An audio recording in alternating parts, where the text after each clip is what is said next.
Berhubung gue dimintain terus untuk bikin topik ini, bagaimana perasaan dia tentang kamu sekarang saat ini juga, gitu kan? Ups, apa ini?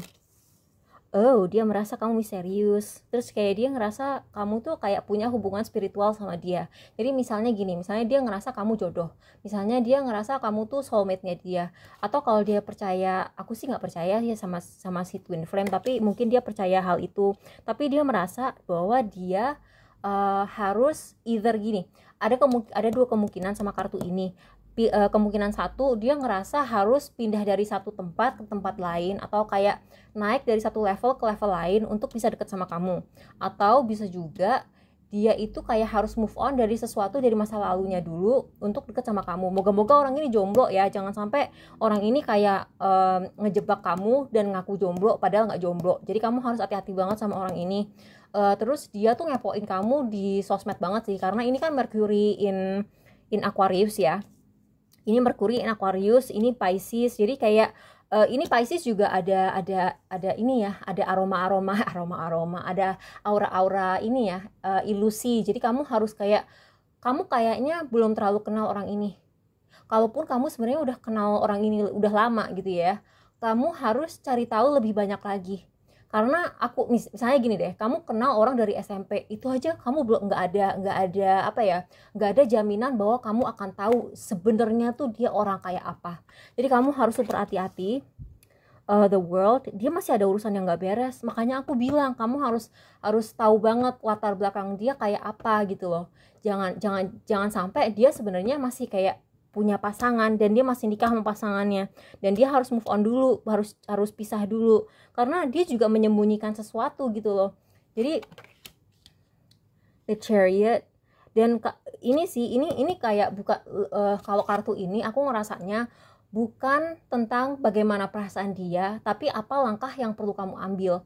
Jadi di sini kamu tuh kayak harus bener-bener kuat dalam kayak apa ya, mengarahkan hubungan ini ke arah yang secara etika. Jadi misalnya dia udah punya pasangan, kamu harus cari tahu dia udah punya pasangan atau enggak, atau apa yang perlu dia tinggalin. Tapi mungkin juga untuk si pindah-pindah ini, mungkin kamu cuman kerja satu kantor. Terus kan ada ya kantor-kantor tertentu, kayak misalnya sepupu aku banyak banget yang kerja di bank.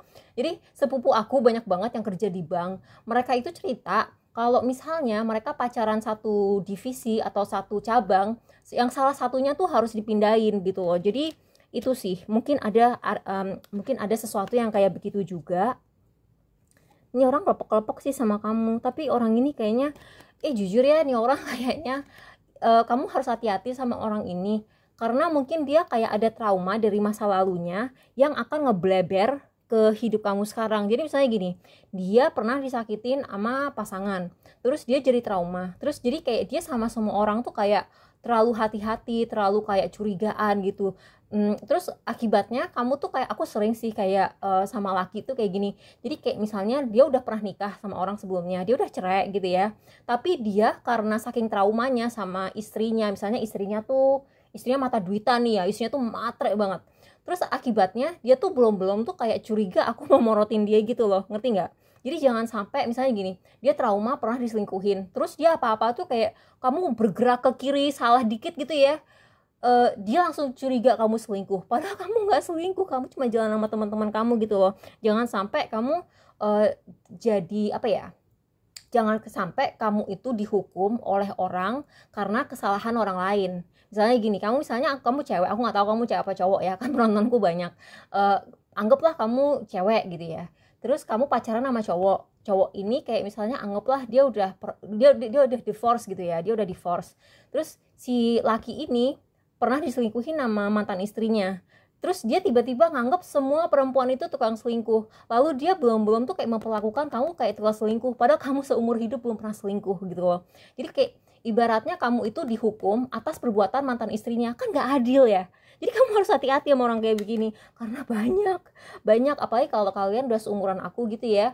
Kalau kalian udah seumuran aku, kebanyakan laki-laki itu kayak sebelumnya tuh kayak udah pernah nikah, udah divorce, udah yang kayak traumanya tuh aneh-aneh dan macem-macem, dan jalan kehidupannya tuh yang kayak jalan hidupnya tuh kayak udah enggak banget gitu loh. Tapi kayak kadang-kadang kesalahan perempuan lain di kayak dibebankan ke aku gitu loh. Jangan sampai kamu ngalamin hal kayak gitu, apalagi kalau kamu masih muda gitu loh. Kalau kamu masih muda ya jangan mau digituin.